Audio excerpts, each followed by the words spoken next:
Hello बच्चों, क्या हाल चाल है? ठीक ठाक। आज हम लोग कुछ नई चीज जानने वाले हैं, जिसमें हम लोग कुछ रगड़ने वाले बात करेंगे। जिसमें आज कुछ ऐसी ऐसी चीजें जानोगे जो हमारे दैनिक जीवन में देखने को भी मिलते हैं।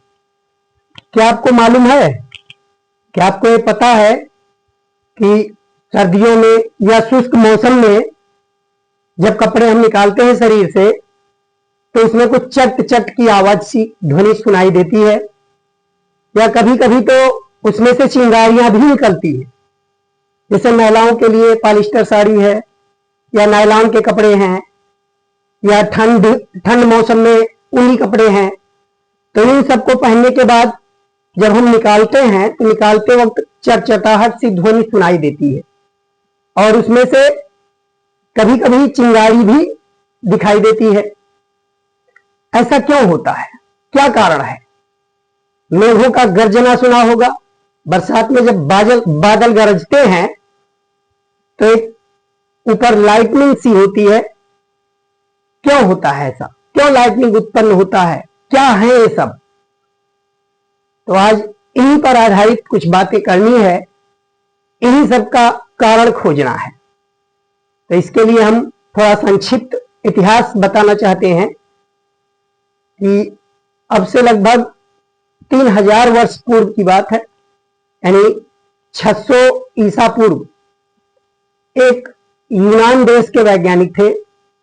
मिलेट्स नामक स्थान पर वो रहते थे, थेल्स, जिनका नाम था थेल्स। सर्वप्रथम उन्होंने ही इस गुण को देखा था। या हम कह सकते हैं कि जो लाइटनिंग वगैरह जिनसे उत्पत्ति हुई है, उसका मेन रीजन थेल्स ने ही जानकारी दी थी। बाद में उसका अंत में सब पता लगा आखिर। तो इसमें थेल्स ने क्या किया था कि एक अंबर नामक तत्व लिया था, जो कि एक प्रकार का ठोस पदार्थ है, पीले भूरे रंग का होता है, और उसको ऊन से रगड़ा था। और ऊन से रगड़ने के बाद वो हल्की हल्की तिनकों या छोटे छोटे कागज के टुकड़े जैसे कणों के समीप उसको ले गए, तो क्या देखा कि वो अंबर नामक तत्व उस छोटे छोटे टुकड़ों को अपनी ओर आकर्षित कर रहा था। क्यों आकर्षित कर रहा है? क्या कारण है? इसकी व्याख्या वो नहीं कर सके, और ज्यादा उस पर कुछ वो विचार नहीं किए। और लगभग सन 1600 ईस्वी में इस पर पुनः एक वैज्ञानिक थे, यूनान देश के, तो सॉरी इंग्लैंड के थे। इंग्लैंड की एक महारानी थी, एलिजाबेथ नामक। उन्हीं को चिकित्सक होया करते थे, जिनका नाम था डॉक्टर गिलबर्ट। तो उन्होंने इस थेल्स द्वारा जो भी प्रयोग किया गया था, उसको पुनः अपना वो उसी पर विचार किए, उसको पढ़ा किताबों में, और उसी पर विचार करके आगे प्रयोग को उन्होंने बढ़ाया। और ये देखा कि रगड़ने पर जो गुण अंबर नामक तत्व में आता था, वही गुण कई अचालक पदार्थों में उन्हें देखने को मिला। जैसे कांच की छड़, या रेशम है, आवनूस, या गंधक मान सकते हैं, गंधक है, लाख है, आदि बहुत सारे इस प्रकार के अचालक पदार्थों को उन्होंने अलग अलग पदार्थों को आपस में रगड़ा, और ये देखा कि वही गुण ये भी ग्रहण कर रहे हैं जो कि अंबर ने ग्रहण किया था। ये भी हल्की हल्की वस्तुओं को अपनी ओर आकर्षित करने लगते थे रगड़ने के बाद। तो उन्हीं में से उनका दो महत्वपूर्ण प्रयोग है। एक हम कह सकते हैं कि कांच की छड़। उन्होंने कांच की छड़ को लिया था, कांच की छड़, और इस कांच की छड़ को रगड़ा था उन्होंने रेशम से। कांच की छड़ को रेशम से रगड़ा। और इसी प्रकार एक दूसरा प्रयोग इन्होंने किया था। आवनूस की एक छड़ ली थी, जिसको एबोनाइट भी कहते हैं। आवनूस की छड़, आवनूस की छड़, और इसको रगड़ा था बिल्ली की खाल से। इसको बिल्ली की खाल से रगड़ा, और वही गुण इसमें भी देखने को मिला। जो गुण अंबर नामक तत्व में था वही गुण इन दोनों में भी दिखाई दिया।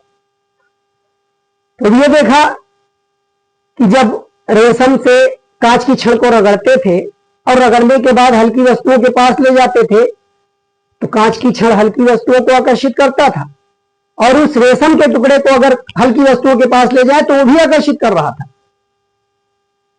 इसी प्रकार आपने उसकी छड़ को बिल्ली की खाल से रगड़ा तो बिल्ली की खाल भी हल्की वस्तुओं को आकर्षित कर रही थी और वो आपने उसकी छड़ भी आकर्षित कर रही थी। अब उनके दिमाग में चलने लगा कि आखिर ये दोनों में क्या एक ही तरह का गुण है। इसी प्रकार की दो कांच की छड़ों को उन्होंने रेशम से रगड़ा, दोनों छड़ों को पास पास ले गए तो ये देखा कि दोनों कांच की छड़ें एक दूसरे को प्रतिकर्षित कर रहे थे। इसी प्रकार दो आर्नूस की छड़ों को जब बिल्ली की खाल से रगड़ा फिर उनको पास पास ले गए, वो भी एक दूसरे को प्रतिकर्षित कर रहे थे। तब उनके दिमाग में आया कि इसका मतलब कांच की दोनों छड़ों पर समान प्रकार का आवेश उत्पन्न हुआ है, और वही काम जब वो कांच की छड़ को रेशम के पास रगड़ने के बाद पुनः रेशम से संपर्क में लाते थे तो वो गुण समाप्त हो जाता था, दोनों का गुण समाप्त हो जाता था। लेकिन जब एक कांच की छड़ को रेशम से रगड़ा और एक आर्नूस की छड़ को बिल्ली की खाल से रगड़ा और उन दोनों अलग अलग छड़ों को जब पास पास लाए तो ये देखा उनमें आकर्षण दिखाई दिया। अब उनके समझ में ये आ गया कि आर्नूस की छड़ में जो गुण आया है वो अलग है और कांच की छड़ में जो गुण आया है वो अलग है। मतलब दोनों वस्तुओं में अलग अलग गुण आया है। और इन्हीं गुण को बाद में एक वैज्ञानिक थे फ्रैंकलिन, तो फ्रैंकलिन ने इन दोनों गुणों को नाम दिया धनावेश और ऋणावेश। यानी कांच की छड़ में बताया कि रेशम से रगड़ने पर कांच की छड़ में जो गुण आया है उसमें धनावेश उत्पन्न हुआ है, और जो रेशम में उत्पन्न हुआ वो ऋणावेश।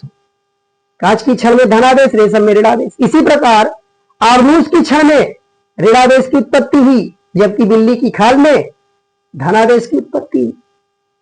तो इसी कारण से यह गुण देखने को मिलता है, और दोनों वस्तुओं में जो दो अलग अलग प्रकार की वस्तुएं रगड़ी गई दोनों में यह गुण ग्रहण होता है। तो इसी आधार पर यह कहा गया कि जब हम विपरीत प्रकार की दो वस्तुओं को आपस में रगड़ते हैं तो उनमें एक प्रकार का ऐसा गुण आ जाता है कि वो हल्की वस्तुओं को अपनी ओर आकर्षित करने लगता है। इसी गुण को कहा गया, यह गुण वैद्युत आवेश है। यानी वैद्युत आवेश को परिभाषित कैसे करेंगे कि जब दो विपरीत प्रकार की वस्तुएं आपस में रगड़ी जाती है तो उनमें हल्की वस्तुओं को अपनी ओर आकर्षित करने का गुण आता है। इसी गुण को वैद्युत आवेश कहा। यानी दोनों रगड़ने पर दोनों पदार्थ वैद्युतमय हो गए, उन्होंने वैद्युत आवेश ग्रहण कर लिया, उनको वैद्युत आवेशित हो जाना कहेंगे। कोई पदार्थ अगर विद्युतमय हुआ तो विद्युत आवेशित होगा, मतलब उसने आवेश को ग्रहण कर लिया। तो कहीं ना कहीं ये आवेश जो गुण आया है यह एक मौलिक गुण होता है पदार्थ का। ये पदार्थ का मौलिक गुण होता है और यह गुण उन्हीं के पास रह सकता है जिनके पास द्रव्यमान है। बिना द्रव्यमान के वस्तुओं में यह गुण उत्पत्ति नहीं हो सकती। इसी आधार पर इनका नाम फ्रैंकलिन ने बताया धनावेश और ऋणावेश। तो यहां से दो प्रकार के आवेश की जानकारी हुई। एक आवेश है धनावेश और दूसरा है ऋणावेश। ये दो तरह के आवेश होते हैं। इस प्रयोग से यह चीज सिद्ध हुआ, धनावेश और ऋणावेश। अब बाद में इसको और गहराई से इसकी व्याख्या करने के लिए इलेक्ट्रॉन सिद्धांत को अपनाया गया। इलेक्ट्रॉन सिद्धांत के आधार पर इसको समझाया गया, इसकी व्याख्या की गई कि रगड़ने से आखिर क्या हुआ, ऐसा इनमें ये गुण आया, क्या होता है कि दोनों में गुण क्यों आ जाता है। तो इसकी व्याख्या के लिए पुनः बताया गया कि कोई भी पदार्थ है वो सूक्ष्म कणों से निर्मित है। सबसे सूक्ष्मतम कण जो होता है परमाणु कहलाता है, और परमाणुओं में मूल कण की उपस्थिति होती है।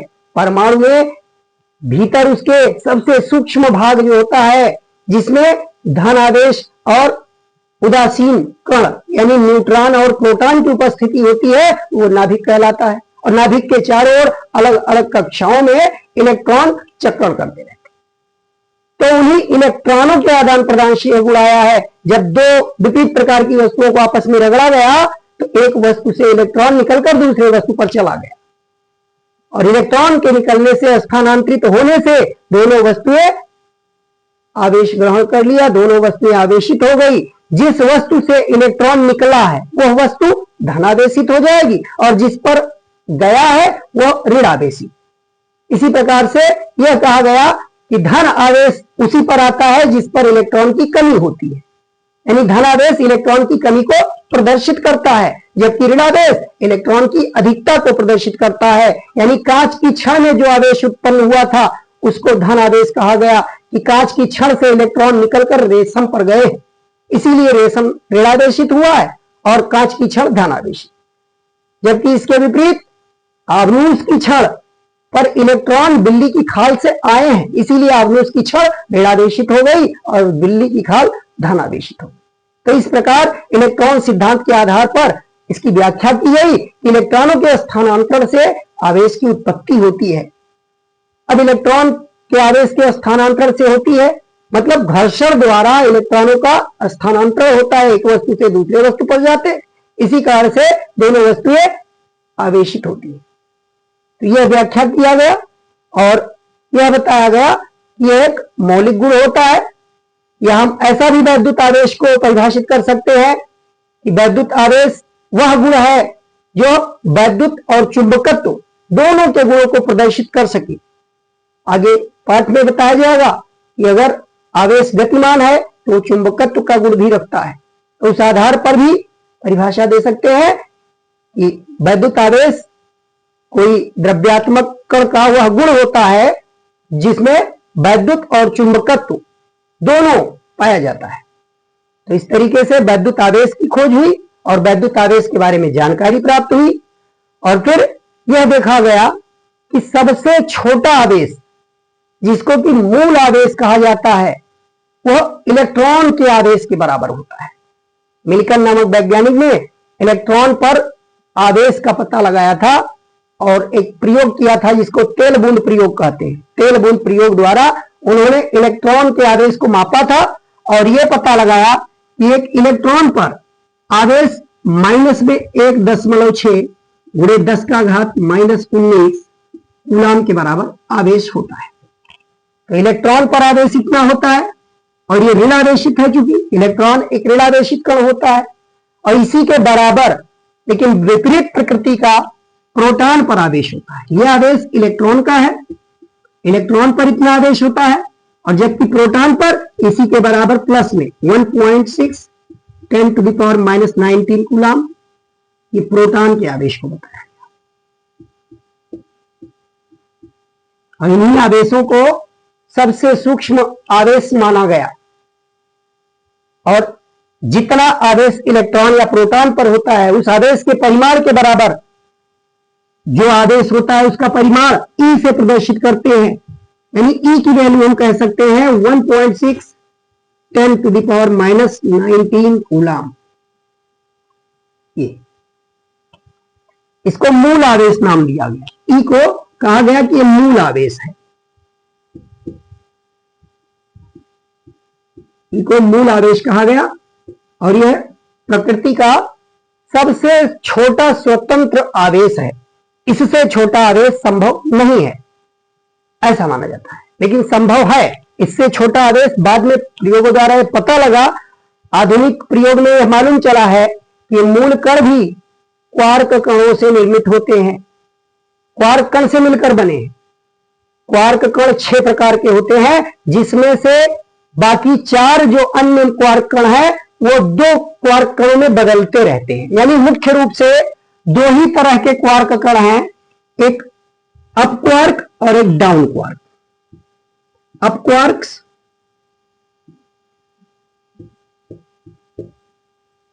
और एक है डाउन क्वार्क्स।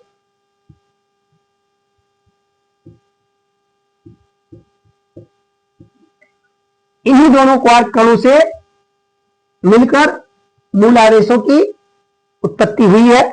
अब अप क्वार्क की वैल्यू प्लस में 2/3 ई के बराबर, जबकि डाउन क्वार्क की वैल्यू है -1/3 ई के बराबर। यानी एक प्रोटॉन निर्मित जो हुआ है उसको कह सकते हो कि एक प्रोटॉन का निर्माण हुआ है दो अप क्वार्क से, दो अप क्वार्क और एक डाउन क्वार्क, एक दो अप क्वार्क और एक डाउन क्वार्क। अब अप क्वार्क में 2/3 2/3 ये दोनों जुड़ेगा 4/3 और एक डाउन क्वार्क उसमें जोड़ेंगे तो -1/3 करेंगे तो प्लस में 3/3 होगा। यानी दो अप क्वार्क और एक डाउन क्वार्क मिलकर एक प्रोटॉन के आवेश की उत्पत्ति करते हैं, यानी ये प्रोटॉन निर्मित करते हैं। इसी प्रकार से एक अप क्वार्क और दो डाउन क्वार्क मिलकर न्यूट्रॉन बनाते हैं, यानी उदासीन कण बना लेते हैं। एक अप क्वार्क मतलब 2/3 और दो डाउन क्वार्क -2/3 दोनों मिलकर उदासीन बना लेते हैं, शून्य हो जाता है। और अगर 3 डाउन क्वार्क मिल जाए, 3 डाउन क्वार्क, तो यहां से हमें एक इलेक्ट्रॉन का आवेश प्राप्त हो जाता है। ये इस तरीके से क्वार्क कणों से निर्मित है, लेकिन ये क्वार्क कण मूल कणों के आवेश से छोटे जरूर हैं, लेकिन ये प्रकृति में स्वतंत्र अवस्था में नहीं प्राप्त हो सकते, ये स्वतंत्र अवस्था में प्राप्त नहीं हो सकते। इसी कारण से हम अब भी सबसे छोटा आवेश इस इलेक्ट्रॉन और प्रोटॉन के आवेश के परिमाण के बराबर, यानी मूल आवेश हम ई को ही मानते हैं। क्वार्क कणों को हम मूल आवेश नहीं कह सकते, सबसे सूक्ष्म आवेश ई के बराबर ही माना गया है, क्योंकि यह स्वतंत्र रूप में सबसे सूक्ष्म आवेश है जो स्वतंत्र पूर्वक रह सकता है। और क्वार्क कण अकेले नहीं रह सकते, वो संयुक्त रूप में रहते हैं, तो संयुक्त रूप में रहकर ही वो मूल कणों का निर्माण करते हैं। तो इस प्रकार मूल आवेश हम इन्हीं आवेशों को कहते हैं। फिर आवेशों में देखा गया कि जब दो वस्तुएं रगड़ी गई तो उस पर इलेक्ट्रॉन का आदान प्रदान हुआ, एक वस्तु से इलेक्ट्रॉन दूसरे पर गया है और आवेश एक इलेक्ट्रॉन का स्थानांतरण हो रहा है तो जरूर ही बहुत सूक्ष्म कणों पर हो रहा होगा। उन कणों का कुछ ना कुछ द्रव्यमान होगा, इलेक्ट्रॉन का भी अपना कुछ ना कुछ द्रव्यमान होता है। तो इलेक्ट्रॉन अगर किसी पदार्थ से निकलकर दूसरे पर गया है तो जिस पदार्थ से इलेक्ट्रॉन निकला उसमें कुछ द्रव्यमान की कमी आ जाएगी, और जिस पर गया है उसमें कुछ द्रव्यमान की अधिकता हो जाएगी। इन द्रव्यमानों से कहीं ना कहीं ये रिलेट करता है। धन आवेशित कण है तो उसमें द्रव्यमान की कमी हुई, जो उसका मूल द्रव्यमान था उससे कुछ कम हो गया। अगर कोई ऋण आवेशित कण है तो अपने मूल द्रव्यमान से कुछ उसका द्रव्यमान बढ़ जाएगा। वो इलेक्ट्रॉन की संख्या पर निर्भर करेगा कितने इलेक्ट्रॉन का आदान प्रदान हुआ है। तो इस प्रकार से हमको आवेश के बारे में जानकारी प्राप्त हुई। अब हम देखेंगे कि आवेश के मात्रक क्या होते हैं। जैसा कि यहां ई की वैल्यू में बताया गया कि आवेश का मात्रक कूलाम होता है, तो आवेश का एसआई पद्धति में मात्रक, आवेश का एसआई पद्धति में मात्रक जो होता है वो कूलाम होता है। एसआई पद्धति में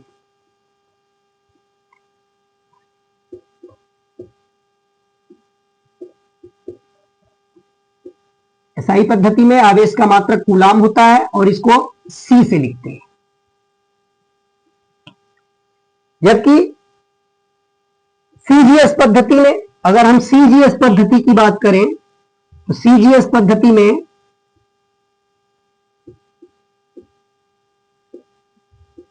आवेश के मात्रक को कहा गया, दो मात्रक बताए गए सीजीएस पद्धति में। चूंकि आवेश में दो तरह के गुण होते हैं, विद्युत और चुंबकत्व दोनों गुण आवेश रखता है। तो इस प्रकार से विद्युत के आधार पर एक ईएसयू, इलेक्ट्रोस्टैटिक यूनिट, और दूसरा चुंबकीय गुण भी रखता है, तो चुंबकीय गुण के आधार पर ईएमयू, जिसको इलेक्ट्रोमैग्नेटिक यूनिट भी कहते हैं। इलेक्ट्रोस्टैटिक यूनिट, या इसको एक नाम से और जानते हैं फ्रैंकलिन, इसी को फ्रैंकलिन भी नाम दिया गया, क्योंकि धनावेश ऋणावेश के बारे में फ्रैंकलिन ने बताया था।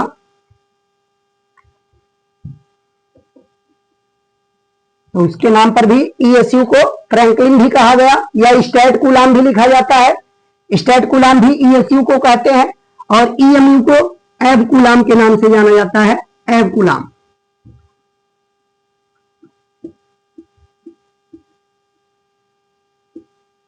एब कूलाम। इस तरीके से वैद्युत आवेश के सीजीएस पद्धति में दो मात्रक हैं, एक ईएसयू एक ईएमयू। ईएसयू को स्टेट कूलाम या फ्रैंकलिन कहते हैं और ईएमयू इसको एब कूलाम भी कहते हैं। ये कूलाम से छोटा मात्रक है और ये ईएमयू कूलाम से बड़ा मात्रक है। यानी हम इसके पैमाने अगर देखें, एक कूलाम 3 × 10⁻9 ईएसयू के बराबर होता है। एक कूलाम 3 × 10⁻9 ईएसयू के बराबर होता है। या इसका उल्टा अगर देखें तो एक ईएसयू 1/3, या इसको हम 1/3 करेंगे तो ये 0.33 के आसपास आएगा, या हम ऐसा कह सकते हैं 3.33 10⁻−10 कूलाम, ये कहा जा सकता है। इसी से हम रट के निकाल सकते हैं। और जो ईएमयू है या एब कूलाम है, तो एक ईएमयू जो होता है, एक ईएमयू 10 कूलाम के बराबर होता है। ये कूलाम से बड़ा मात्रक होता है। ईएमयू कूलाम से बड़ा मात्रक है, जबकि ईएसयू कूलाम से छोटा मात्रक है। ये सीजीएस पद्धति में इन दोनों मात्रकों को चर्चा करते हैं।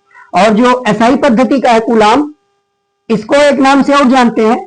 कूलाम को हम एम्पियर सेकंड भी कह सकते हैं, एम्पियर इंटू सेकंड ये कूलाम को कहा जा सकता है। क्योंकि वैद्युत धारा की परिभाषा से क्यू का एक सूत्र हम ये भी कह सकते हैं, वैद्युत धारा I बराबर होता है Q/T, I बराबर Q/T, या यहीं से Q बराबर IT फार्मूला मिल सकता है। आवेश प्रवाह की दर को वैद्युत धारा कहते हैं। वैद्युत धारा I Q/T के बराबर, या Q बराबर I × T। अब यहां आवेश Q का मात्रक जो एसआई पद्धति में है कूलाम, इसी तरीके से वैद्युत धारा का मात्रक एम्पियर और समय का सेकंड, यानी कूलाम को ही एम्पियर सेकंड कहा जा सकता है। अब अगर हम विमीय सूत्र की चर्चा करें कि आवेश का विमीय सूत्र क्या होगा, तो आवेश का विमीय सूत्र देखिए, आवेश का विमीय सूत्र यानी वैद्युत आवेश का विमीय सूत्र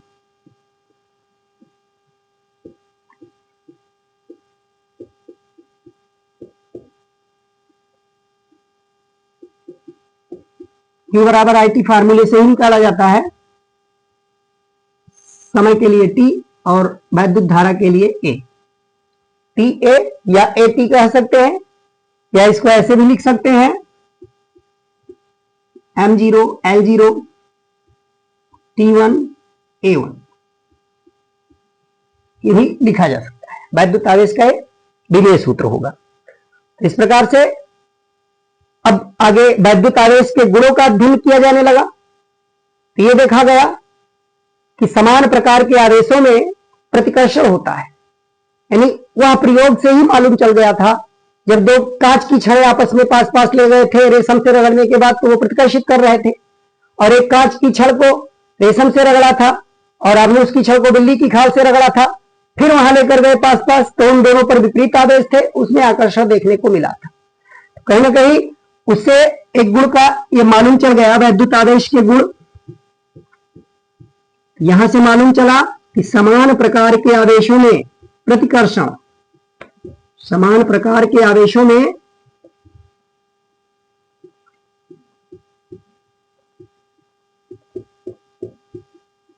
प्रतिकर्षण, जबकि विपरीत प्रकार के आवेशों में आकर्षण होता है। एक गुण यहां से मालूम चला।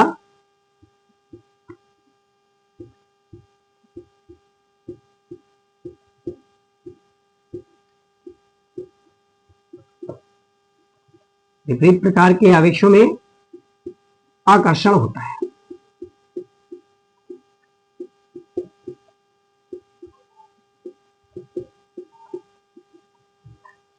इसके अलावा भी वैद्युत आवेश के अन्य गुण भी देखे गए कि जब रेशम और कांच की छड़ को आपस में रगड़ने के बाद एक दूसरे से संयुक्त करते थे, तो दोनों का वह गुण समाप्त होता था। तो इस आधार पर यह माना गया कि आवेश, कुल आवेश संरक्षित रहता है, ना तो आवेश वृद्धि हुआ है ना कमी हुआ है, टोटल आवेश में कोई परिवर्तन नहीं होता, भले ही रगड़ने से एक वस्तु धनादेशित हुई, दूसरी ऋणादेशित हुई, लेकिन कुल आदेश अब भी वही है जो पहले था। यानी कुल आदेश संरक्षित रहता है, या आदेश संरक्षण सिद्धांत की यहां से हमको जानकारी प्राप्त हुई। तो आदेश संरक्षित रहता है, यहां से भी आदेश संरक्षण सिद्धांत यहां से प्राप्त हुआ हमको।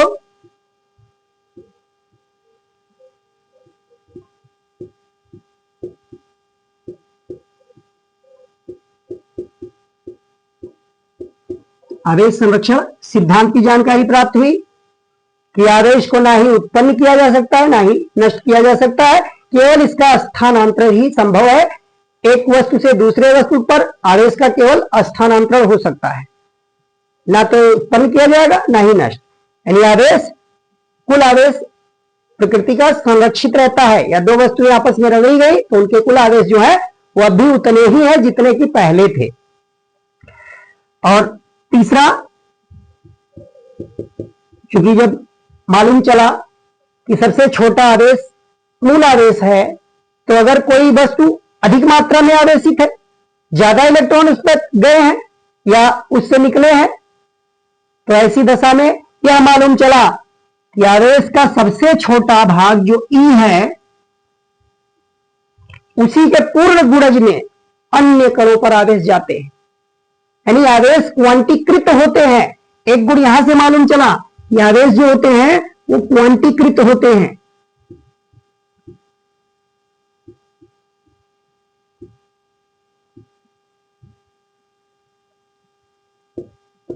क्वांटीकृत मतलब जैसे प्रकाश फोटॉन के रूप में चलता है, छोटे छोटे कणों के रूप में, सबसे छोटा पार्टिकल क्वांटा कहलाता है, तो उसी से मिलकर ये क्वांटम शब्द का निर्माण हुआ है, जो कि आवेशों के लिए। आवेश का सबसे छोटा भाग, उस आवेश के क्वांटा से हम समझेंगे कि आवेश का क्वांटा है, और सबसे छोटे आवेश को मूल आवेश कहा गया, तो इसी को हम आवेश का क्वांटा या क्वांटम कह सकते हैं। तो आवेश का क्वांटीकरण सिद्धांत क्या कहता है? आवेश का क्वांटीकरण सिद्धांत कहता है कि कोई भी वस्तु अगर आवेशित है तो उस पर आवेश सदैव ई के पूर्ण गुणज में होगा। यानी आवेश क्वांटीकरण सिद्धांत से हमको मालूम चला कि कोई भी आवेशित वस्तु है तो उस पर या तो प्लस में आवेश होगा या ही माइनस में आवेश होगा। प्लस में आवेश है मतलब इलेक्ट्रॉन उससे निकला है, माइनस में आवेश है मतलब इलेक्ट्रॉन उसने ग्रहण किया है। अब कितने इलेक्ट्रॉन ग्रहण किया? अगर n इलेक्ट्रॉनों का स्थानांतरण हुआ है तो इलेक्ट्रॉन पर मूल आवेश के बराबर आवेश होता है। तो यहां से हमको एक सूत्र प्राप्त हुआ, Q बराबर प्लस माइनस Ne, क्योंकि आवेश के क्वांटीकरण सिद्धांत से प्राप्त हुआ है कि आवेशों को हम अनिश्चित रूप से विभाजित नहीं कर सकते। आवेश सदैव ई के पूर्ण गुणज में होता है, और उसी से यह सूत्र मिला। यानी किसी भी कण पर आवेश ई के दशमलव या भिन्नात्मक मान में नहीं होगा, यह सदैव पूर्ण गुणज में होगा। 1e, 2e, 3e, 4e, इस तरीके से। यहां n का मान जो होगा वो एक पूर्णांक होगा। पूर्ण गुणज मतलब पूर्णांक। n बराबर 1, 2, 3, 4 डॉट डॉट डॉट इस सिस्टम में रहेगा। तो इसी को आवेश का क्वांटीकरण सिद्धांत कहते हैं। तो आवेश के क्वांटीकरण सिद्धांत से हमें मालूम चला कि आवेश क्वांटाइज्ड होता है, मतलब सबसे छोटा आवेश ई को कहा गया। तो इस आधार पर आज आदेश की चर्चा हुई, और अब हम नेक्स्ट डे आगे की बात करेंगे। आज के लिए इतना ही। धन्यवाद।